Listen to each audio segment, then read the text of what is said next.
Sacred Heart is proud to sponsor Pensacola Histories in recognition of the Daughters of Charity who brought their mission of care to Pensacola over 90 years ago.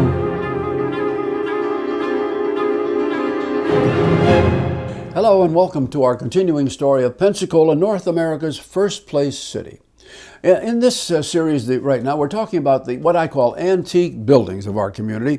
In the first episode, we recognize the fact that even though we are a city which claims 450 years of history, we have precious few really old buildings. The earliest ones that we can come upon deal with the replicas of the Penton and Leslie Trading Post of the late 18th century, then come the coming of the Julie Cottage and, of course, the Barclay House and others.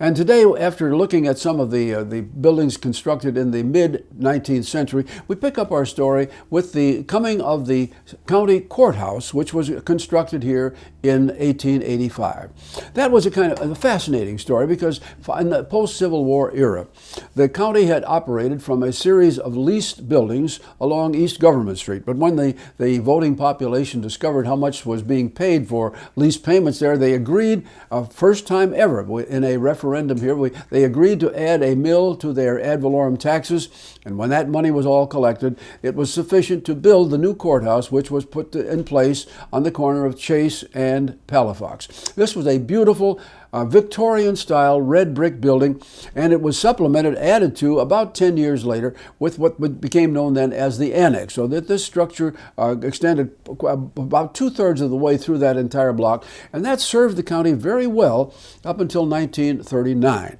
At that point in time, the county was literally running out of space, and by coincidence, so was the federal government, whose headquarters had been at Palafox and Government Street. And so the two government agencies literally swapped, they exchanged. The county moved into the federal building, and the federal authorities tore down the old county courthouse, replaced it with a new federal building, which of course was dedicated in 1940 on the corner of Chase and Palafox, and that building is still very functional here today. Coming along just a little bit later, we find an addition down on the corner of Palafox and Garden, which is still a landmark here today, and this was the erection of the Masonic Hall. This was built in, I believe, occupied in 1897, a beautiful 3.5-story tower, and it, of course, has been headquarters to all sorts of commercial buildings, or commercial operations, rather, as well as being the headquarters of this Masonic order, and it has gone through many, many changes, and as we make this episode today, I believe that we can say that there are future plans which will totally renovate the building once again and continue to make it a hallmark here. Now, as we reach the early part of the 20th century, the city of Pensacola is beginning to go through some changes itself, some growing pains. In the post-Civil War era, the city had not done anything in terms of construction. They had occupied leased quarters, in one case above a meat market on South Palafox Street. But now, into the 20th century, the time had come for improvement. One of the things they needed badly was a new police station and jail. And so in that period, under the guidance of Mayor Bliss, a bond issue was sold, and in 1905, the new police station jail was dedicated. It was on the corner of Main and Jefferson Street, and that was occupied for half a century before the police department moved out, and then the building was turned over to what became known as the Pensacola Museum of Art, and that is the function of that fine building still today. At the same time, from the same bond issue, the city began to build a new city hall. And this was on the corner of Intendencia and Jefferson Street. It was a 3.5-story Spanish mission-style building, beautifully designed, and that building would stand as the city headquarters for exactly 80 years before they moved to a new city hall facing the waterfront. When that happened, of course, the old city hall was acquired by the state and transferred to the Preservation Board. It was reestablished and remodeled and became the T.T. Wentworth Jr. Historic Museum, which it still is today. About the same time, a lot of commercial construction was in progress. In 1903, a former bar owner, or entertainment owner, business owner, by the name of Christian Thiessen, decided that he wanted to do something strong for the community, and so he used some of his savings and built a 5-story office building on the corner of Romana and Palafox. And the Thiessen Building opened for use in 1903. It has been rededicated relocated, renovated many times. For many years, it was the headquarters for Fisher Brown Insurance. And into the 21st century, it now houses a bank and a number of other professional services. It has been beautifully restored and is still a wonderful landmark building for our community. Within the same decade, two other great ventures took form. Number one, in 1908, after 8 years of occupying a portion of the old Opera House, the American National Bank had grown to such a size that its officers wanted a new structure, and they purchased the old Clubs building on the corner of Palafox and Government Street. They leveled that structure and then built an 11-story office building, which made that building the tallest building in all of Florida at that time. The American National Bank occupied the first two levels, as they would for the next 34 years. After a time, of course, they then were sold. The bank was sold to the Florida National Bank System, which in turn was sold to the First Union Bank and on to Wachovia. But in the course of time, the building itself was purchased by a number of other operators and been restored, and is a beautiful landmark, part of our downtown culture today. At almost exactly the same time, the two entrepreneurs named two lumbermen, actually, one named James Mulden, the other F.F. Bingham, decided that this community was not going to progress further unless it had a first-class hotel. And so Bingham and Mulden worked together. They went to the stewards of what was then called the Palafox Street Methodist Church, and they purchased their beautiful establishment there, and they tore the buildings down and erected what became known as the San Carlos Hotel. When it opened in 1910, the San Carlos had 150 rooms. 12 years later, it was considerably enlarged so that it had many, many more rooms. It had many more public areas, and of course, what became known as the Great Gray Lady of Palafox Street would continue to serve as a primary social magnet for the community up until the early part of the 1980s. Now, another part of the construction that took place at almost exactly the same time dealt with what many people call the primary business block of the community. That block, which is bordered by Palafox, Garden, Romana, and Balin Streets.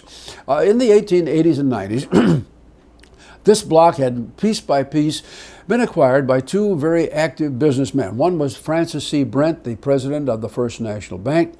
The second man was William A. Blunt, who was a prominent attorney. These two men had acquired the properties. They had built essentially two very significant office buildings. One was owned by Mr. Blunt. It was right on the corner of Palafox and Garden. The other was owned by Mr. Brent. It was 2 stories high and ran south on Palafox Street. And that was going just fine until a fire wiped out virtually the whole block on Halloween night in 1905. Immediately, Mr. Blunt and Mr. Brent went before the public and said, we are going to rebuild bigger, better, safer than ever, and they did. And the result of that, of course, was the 7-story Blunt building, which is there today, and the 3-story Brent building, which continues to serve beautifully on South Palafox. And that whole complex, the whole block itself, or virtually the whole block, was acquired and restored in 1980-81 by the Rainwater family in what became known as their new enterprise. They called it Durnford Enterprises, taking the name from the great British engineer of the 18th century. Well, of course, about the same time as just before the fire, Mr. Blunt and his First National Bank had intended to build a new structure for the bank. And the plan was to build they had purchased property at 215 South Palafox, right next to the county courthouse. And so they were going to build a 9-story structure, which of course would have met all of the office needs of the community for some time to come. But then came the fire, which of course required the Blunt and Brent, as we mentioned a moment ago, to rebuild. And when they did, of course, and built their much larger structures, there was no need for the 9-story structure. And as a result of that, the people at the First National Bank sort of fell back. They made another survey and study and decided that instead of a 9-story building, they would build a typical bank building, which they did on the same property at 215 South Palafox. And that was the structure, of course, which the First National Bank would occupy beginning in 1908 1908. Later on, when that bank failed, it would be acquired by a couple of other banks intermediately, but ultimately became known as the home of the Citizens and People's National Bank. And of course, in more modern times, that bank had closed. The property was sold to the county, and now it is the place where Miss Janet Hawley, the tax collector, has her operation. And a beautiful restoration has been done inside and out on that building as well.